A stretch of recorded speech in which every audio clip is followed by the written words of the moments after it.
Rwanda, 1994-1995.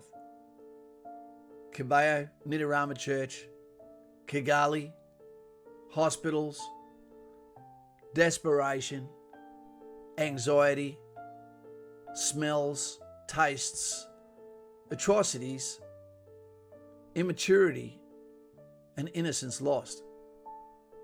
God was not there. He doesn't meddle in the affairs of humans, but he watches on and he'll judge them tomorrow. Black lives did not matter in 1994 and 1995 because we had the opportunity to help and we didn't.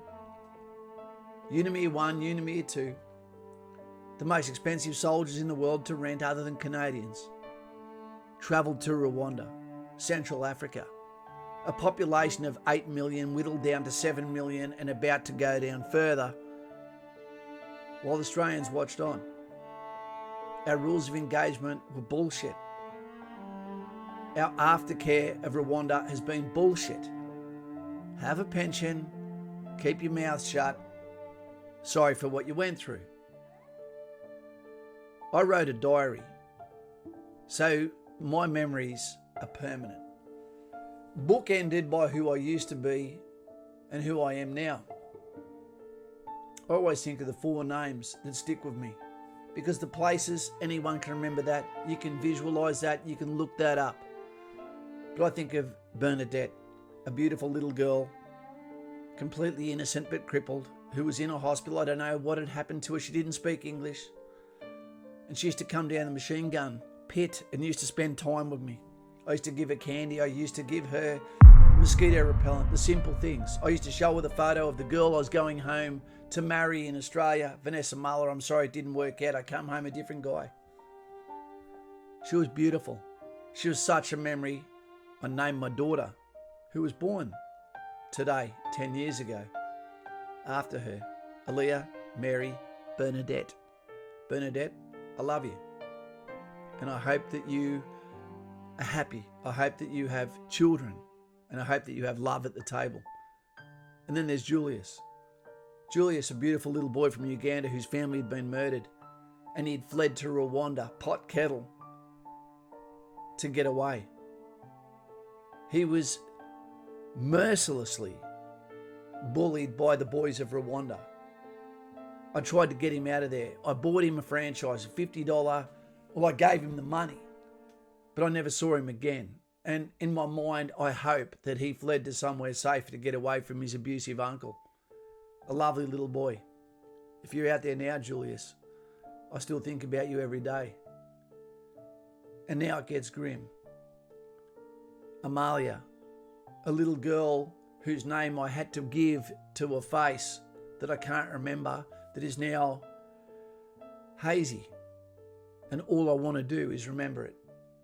A little girl who had lost her life to fully grown adult men, machete, gun, boot. She was too slow to get away. Myself and Bluey, we carried her. That was a Kigali. It was too late for that little girl, but I still think about her and who she could have been. This used to be a car spring, turned into a weapon of war, used against civilians by militia. Black lives didn't matter, and God was not there at Kigali or Rwanda. That's a guarantee. One thing that was there, but was gum trees. So you felt like it was all happening in Australia.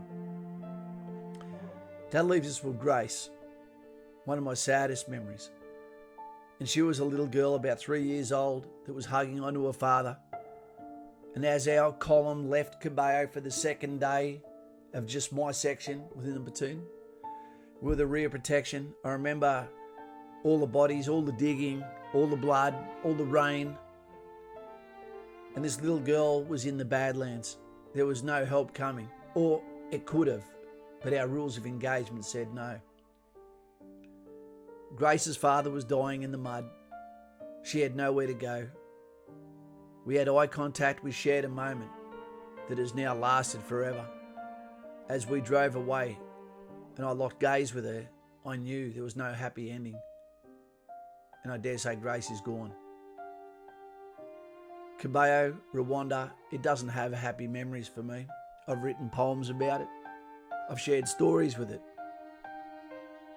But black lives didn't matter, and God was not present. And regrets, we should all have them, because Australia, I believe, did not represent ourselves very well.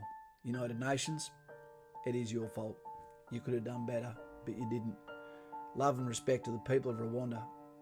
I know how you do it, and every day I remember to remember. Thanks, Mick, for giving me this opportunity. See you later.